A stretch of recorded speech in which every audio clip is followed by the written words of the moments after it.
Hi, I'm Lily. Today I'm going to read you a story, Pollution. Read with a Phinnie level 6, Pollution. Are you ready? Yes, let's read it. Air pollution is a serious problem in Hong Kong, says Mr. Chang. Does anyone know what causes air pollution? Cars and buses cause air pollution, says Anne. They give out a lot of smoke and gases. That's right, and what else causes air pollution? Power plants cause air pollution, says Michelle. What can we do to help stop air pollution? Asked Mr. Chang. We ought to turn off lights, air conditioners, and other electrical things when we aren't using them, says Michelle. Then the power plants won't need to produce so much electricity. We ought to walk or take public transport whenever we can. And says Bill, if fewer people use cars, there will be less pollution. Can anyone name another kind of pollution and how it affects us? Asked Mr. Chang. Water pollution, says Michelle. It can make us sick. That's right, Michelle. What are the main causes of water pollution? Asked Mr. Chang. There are many factories that dump chemicals into the rivers and the sea, says Philip, and the chemicals pollute the water. What can we do to help reduce water pollution? Asked Mr. Chang. We are drink water, therefore we ought to take care of it. We ought to make sure we put litter in rubbish bins so it doesn't end up in the rivers and oceans, says Bill. Can anyone think of another kind of pollution and how it affects us? Asked Mr. Chang. Land pollution, says Bill. Land pollution, says Bill. What causes land pollution? Asked Mr. Chang. Large construction companies dump a lot of waste in landfills, says Philip. People throw away things like glass and plastic bottle and plastic shopping bags and lunch boxes, says Bill. It will take thousands of years for these things to disappear. How can we reduce the amount of rubbish we produce? Asked Mr. Chang. I know, says Bill. We ought to recycle things. We can put bottles, cards, and newspapers into recycling bins and not into rubbish bins. We can ask our parents to use cloth shopping bags when they go to the supermarket, says Philip. We ought to bring our lunch to school in reusable containers, asked Ben. Very good, said Mr. Chang. So, Mr. Chang, if we reduce the amount of rubbish we produce and reuse or recycle as much as we can help take care of our earth in so many ways. And, said Michelle, the factories only need to make more things. Therefore, they will produce less air and water pollution, says Anne. Exactly, said Mr. Chang. You see, small actions can produce big results. Oh, this is a very good word. Small action can make big results. Now I have an exciting project for you, said Mr. Chang. Over the weekend, I want you to look around your house for anything that you can recycle for a new purpose. Use your imagination. Be as creative as possible. Bring your recycled creation to share with the class on Monday. Everyone will give a short presentation about it on their item, and then we will vote for the one we like best. Okay, said the children excitedly. Bill walks home and thinks about what he can do for his class project. He knows all about recycling. His family cannot afford to waste anything, so they reuse as much as they can. Bill has a brother and a sister. His parents work hard, but they do not make much money. At home, Bill finds a box. Bill finds a box of all things that Mom has saved for his younger sister Margie. There are old folders, half-used notebooks, and a big bag of crayons in the box. Maybe I ought to fix the covers of the folders, thinks Bill. Then he looks at the big bag of crayons. Suddenly he has an idea. Bill looks in the recycling bin and finds a small cereal box and some used paper. Next, he Next, he picks 12 different colored crayons from the pack.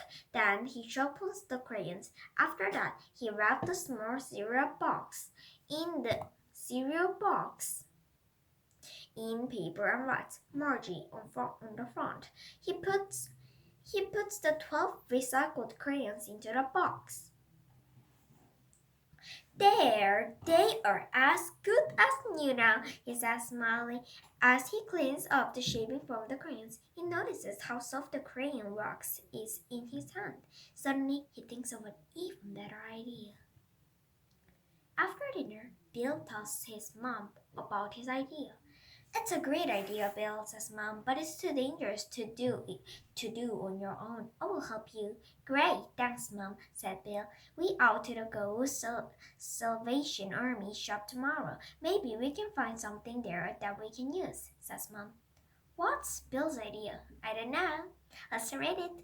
On Saturday morning, Bill and his mom go to the Salvation Army shop. They look at the kitchen supplies. Here are an old pot we can use, said Mom. Then Bill finds an old candy mold. Each mold is shaped like a different animal. Look, Mom, he said, this is perfect. Yes, it is, said Mom, and it's not expensive. That night, Bill and his brother George worked together in the kitchen. First, they peel off all the paper labels from the old crayons. Next, they get 8 cans from the recycling bin. They wash each can and remove all the labels. Then, they separate the crayons by color and put them into the cans. Mom, we're ready now, says Bill. We need your help with the next part. Mom puts some water in the pot that she bought in the Salvation Army shop.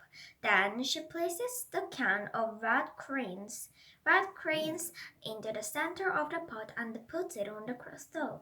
We must be very careful when using the stove, said Mom to Bill and George. Always ask me to help you with these kinds of projects. I'll show you what they are doing. Can you see? Oh, you can see. Oh, can you see? Okay. They separate the colored crayons and they melted it. And they have now melted crayons. I wonder what are they doing? Mom stands beside the stove and watches the pot carefully. The wax in the tin slowly starts to melt. As soon as it has all melted, she carefully pours the hot wax into the candy mold.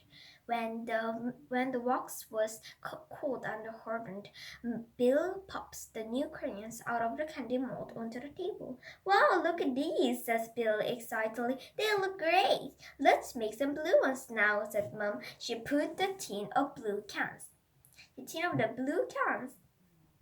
and melted. Bill and George make new crayon boxes out of empty tissue boxes. The next morning, Bill and George put Margie's gift beside her place at the table. You boys are so thoughtful, said Mom. Margie will love her surprise. Soon, Margie sits down at the table for breakfast.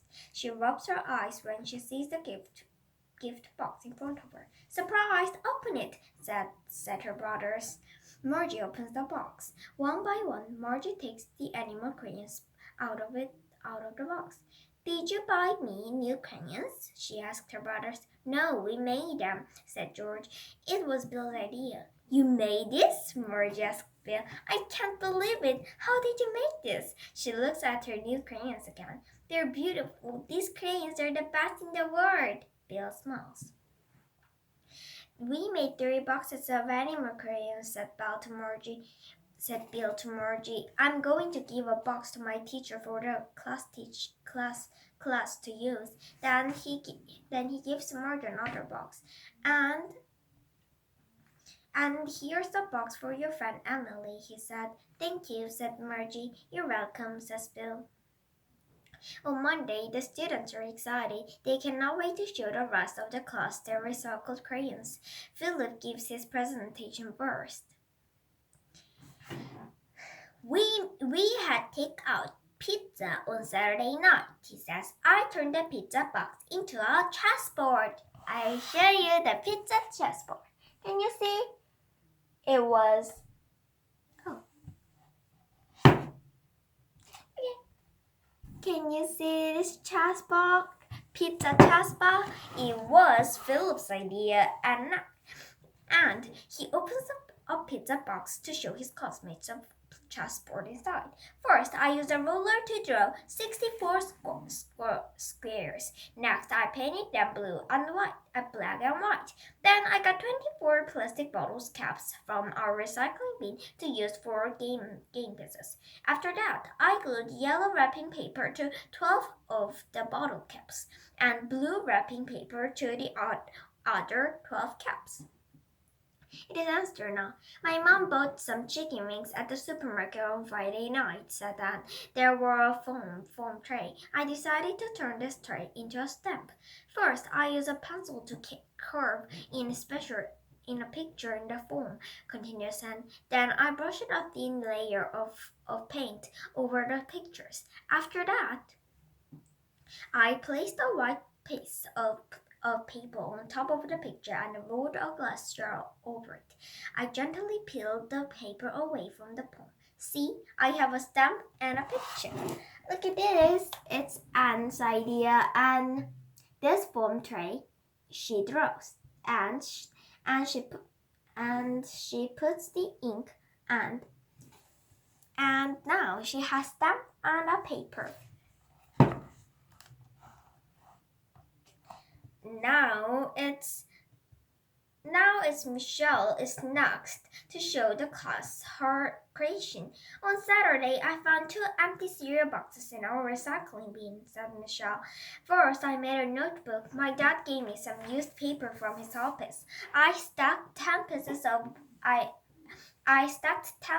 of paper together. Then I cut the cereal box to fit the paper and fold them together in half to make a notebook. Like this, Michelle shows her classmates her notebook.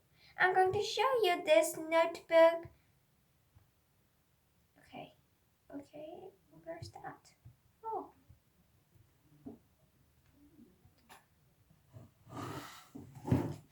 Can you see this notebook? It's very good.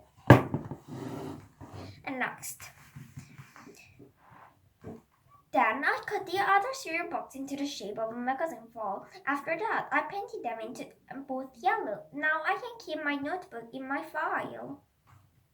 Finally, it is Bill's turn. He opened the box and shows his classmates all the colorful animal crayons inside.